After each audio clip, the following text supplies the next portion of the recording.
Hello and welcome to Genre Chat. I'm Sherry Lynn Bisbano. We have a special guest today. A lot of us don't like exercise. My guest today is going to put a little spin on that and teach us how we can like exercise because he writes fitness articles. And he's a great guy to talk about it, and he's a great guy to encourage you about fitness because he went from not being able to move to biking over 5 miles at a time. Welcome, Martin Johnson. Martin, tell us about yourself. Morning. Excited to be with you this morning. Tell us a little bit about your writing background, Martin. Well, I just majored in English, and it was funny. I had nothing to write about until when I was in college. I was in a wreck and died and couldn't move. And that's what took my journey from being in a wheelchair for 11 months, not being able to feed myself, and then going through the process, having to learn how to walk, talk, and even smile. It was humbling. And, I promised myself then, if God ever got me out of that wheelchair, I would not take the ability to move for granted.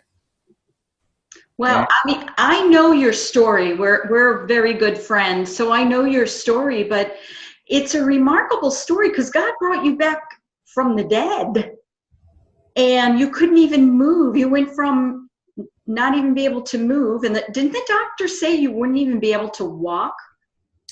Yes, ma'am. And that's the hard thing to hear when you're in your 20s, that you'll never be able to walk again. And now here you are riding a bike, going to the gym, doing tricks on roller skates. Now, so it's kind of obvious why you chose the genre of fitness, but can you tell us who you write for and what type of articles you've written? Well, in the fitness genre, I write for Faith and Fitness magazine, who is published by Mr. Brad Bloom. Mm-hmm. And the reason why I chose it, because the combination of faith and fitness is obvious. Whether it's talking about your faith or talking about being in shape, both of them require a lifestyle change. It's essential. A lot of people think that, well, I can just, work out occasionally and stay in shape. And then there are people who think they can Easter and Christmas it when it comes to their spiritual life. So they're spiritually out of shape. They're spiritually out of shape. So it's essential. You have to look at being fit just like you do your faith. And there's that marriage of fitness and faith. It's a lifestyle change. It's not just I'm going to do this for a few months, get ready for going to the beach. Or I'm going to do this for a few months, get right with God, then I'm going to go back. It's crazy. Yes. Now, explain to us, did you have a fitness routine before your accident, or did your accident cause you to want to get even more fit? How did your accident play into that? Well, it's funny. I guess you might say I had to practice what I preach, because before my accident, I was one of those college kids who occasionally worked out just to impress the women. And likewise, the only time I went to church was with the girls I was going out with in college. So I wasn't serious about either one, whether it was my faith or working out. And dying, being humble at that point, made me realize something needs to change. Yeah, and death as a Christian is similar because, not everybody who watches Genre Chat are believers, and that's fine. We want to teach everybody, but writing your fitness articles for Brad, your spirituality really comes to play in that too, doesn't it? Don't they feed off of each other? There's analogies there, aren't there? There are many analogies there. Can you give us some of those analogies that you've written about? Like the daily disciplines of being healthy living, daily disciplines of growing spiritually. You know, when it comes to working out and getting in shape, you have to go to the gym. You have to put tension on those muscles for them to grow. Mm-hmm. And if I want to grow as a Christian, there are times where I go through hard times in life, and that's just God helping me work that faith muscle. Yes. Yes. That is so true. So what are the greatest lessons you've learned while writing in this genre, writing about fitness itself? What are some of the lessons that you've learned as a writer and as a fitness person? It's even as a writer, there are disciplines as a writer that I have to follow, whether it's making sacrifices of what I really want to do, whether it's watching TV, being lazy, sitting on the sofa, or going out with my friends. Those are sacrifices I have to make sure my writing's done. You know, and they kind of all play together. I had to make sacrifices for my health, not eating the foods that I may be craving at the time, or not being distracted by other things that aren't going to help me grow. And they aren't going to help my writing. So their sacrifice plays into every area of life. And I've learned the key to success, whether it's your being fit, whether it's getting my writing assignments done, or my faith, it's just sacrifice plays into every area. So what does a fitness article look like? Like, I know you had shared with me before we started recording this that you have written about biking for your local newspaper. What are the things that are expected to be in a fitness article, whether it's for biking or jogging or yoga or walking? What do people look for? One of the main things is kind of like a how-to. Yes. You know, you got to have the basic principles. How am I going to do this safely? How am I going to bike safely? What are the laws? I mean, there are no laws per se in the gym, but there are basic rules how to be safe and how to use the machines correctly.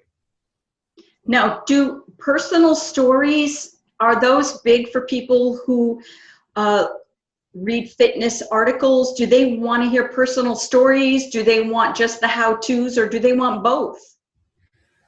I think they want both, because they don't want to feel that they're the only ones who are struggling with getting in shape. Right. You know, a lot of times when we go to the gym and we pound the weight and work out the man time in, and we don't see immediate results, we're just like, oh, I'm just gonna give up.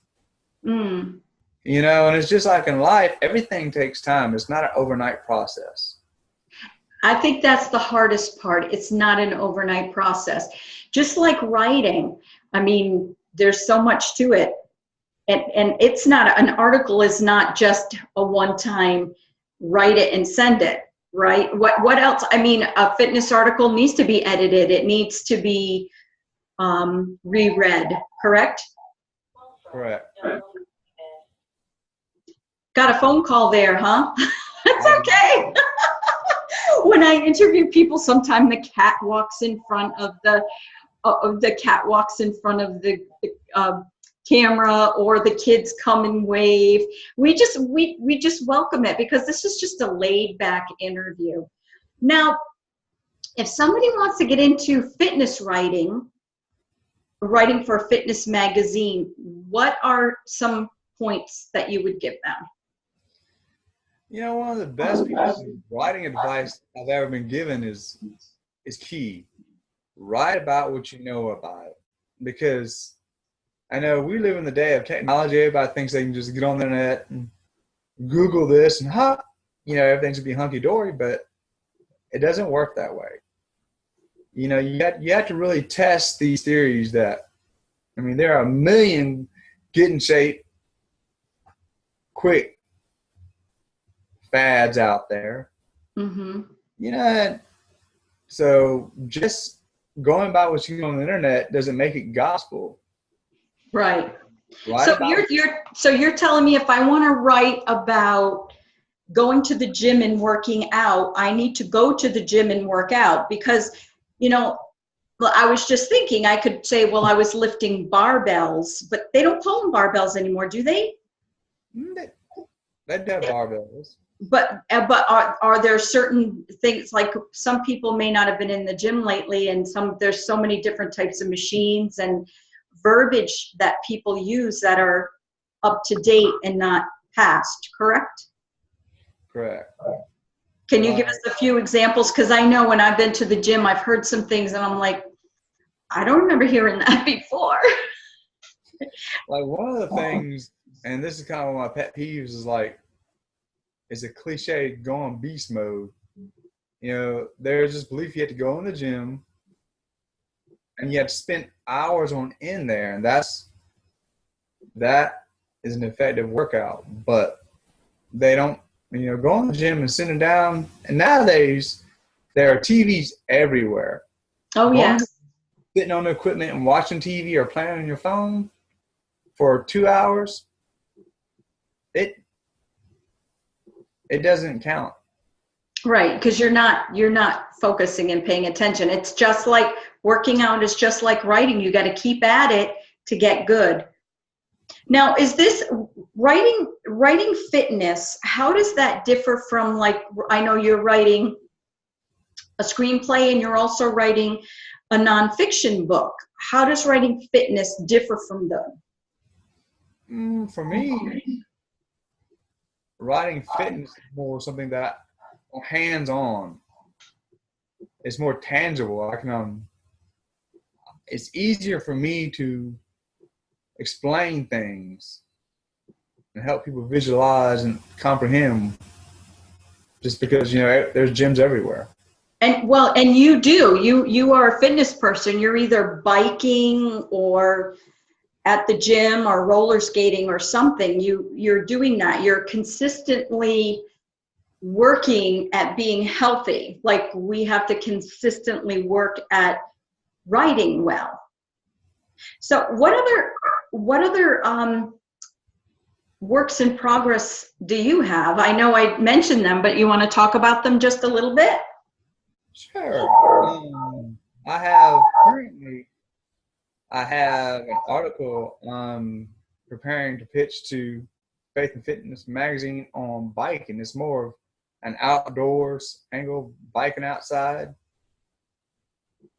And as for my writing, I'm currently pitching my Christian nonfiction book to an agent who's interested in my book.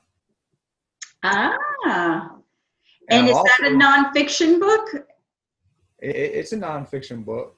But you don't have to give us the title. But so you find, what I'm hearing from you is write what you know. Now, some people would disagree with you because there's certain areas that you could probably write, you know, look up all the information and make a halfway decent article. But with fitness, it is something that you experience more than just something, you know, like more factual stuff. Fitness is more tangible. It's more experienced. So, correct? Right. And one thing that anybody who spends any time in the gym knows, you can always tell who doesn't know what they're doing. You know, and that comes through in your writing. So yes, it does. It would come through in your writing if somebody who goes to the gym all the time reads the article, it would stand out like a sore thumb. This person has really not spent much time in the gym. Correct. So do you have anybody that you like to read as far as fitness articles go? You mentioned you write for Brad Bloom's Faith and Fitness. I've met Brad. He is fit, so he should be able to write about faith and fitness as a believer, and he's well respected in the community. Do you read the rest of the articles in his Faith and Fitness magazine? I do. Anybody else you like to read? There's a guy I actually interviewed last year for the magazine. He's a former Christian musician. Well, he still plays, but he's gone on to excel in amateur and professional bodybuilding. His name is Michael Whitting. Michael who? Whitting. Whitting. I think I've heard of him. He's also a personal trainer in the Tulsa, Oklahoma area. And he's real hands-on. He does a lot of podcasts on fitness. He does article writing, and he shares his journey and his experiences and failures in the gym. And so you like to read his stuff. So let me ask you, I'm going a little bit away from writing. Podcasts are big nowadays. Do you recommend that writers listen to podcasts of other writers and other people that speak in their specific genre? Yes and no. I think it's good just to kind of stay up to date, but at the same time, I even find myself kind of losing my voice because I'm trying to do what people that I'm listening to in podcasts are doing. Mm. That's a great observation. That is a very good observation. Now we only have a little bit of time left. It goes by fast, doesn't it? Yes, ma'am. I love the Southern ma'am. I think that's great. What advice would you give for writers who want to write in the fitness market? Do your homework. Do your homework, because there's so much junk out there. Oh, you don't have to do this. Take this pill. I mean, there's so many different fads. Do your homework. Go to the gym and work out and see what really works. Now, because when I think of fitness, I don't think of just the gym. I think of, well, let me ask you, what is fitness to you? For me, fitness is a healthy lifestyle. It's not just eating this and not eating that. It's about using the abilities you have. You know, when I was younger, I remember in college, I used to always be in such a hurry. I would never untie my shoes and I'd slip them on. And then for 11 months, I lost these. I couldn't even tie my shoes. I had to relearn how to retie my shoes. There's a lot we take for granted. And the saying goes, if you don't use it, you lose it. That's just like we need to be physically fit. We need to keep exercising our tools as writers. I know Jerry B. Jenkins says that, and Cecil Murphy and Liz Curtis Higgs. There's so many best-selling writers who still exercise their tools to become better writers, and they learn more. So if somebody wants to get a hold of you to talk about fitness writing, how would they get a hold of you? The best way is on Twitter. Okay, what's your Twitter handle? You need to search for Martin Johnson, Them Johns 51. Say that again. Them Johns 51 on Twitter. Oh, okay. Them Johns. Right, with an S. John with an S. Okay. Okay. Wonderful. So I want to thank you for helping us learn more about writing in the fitness genre and teaching us to do our homework, not necessarily just Google, because fitness is an experience. It's not just facts. So I want to thank you for that, Martin, and tune in next week when we have another genre chat.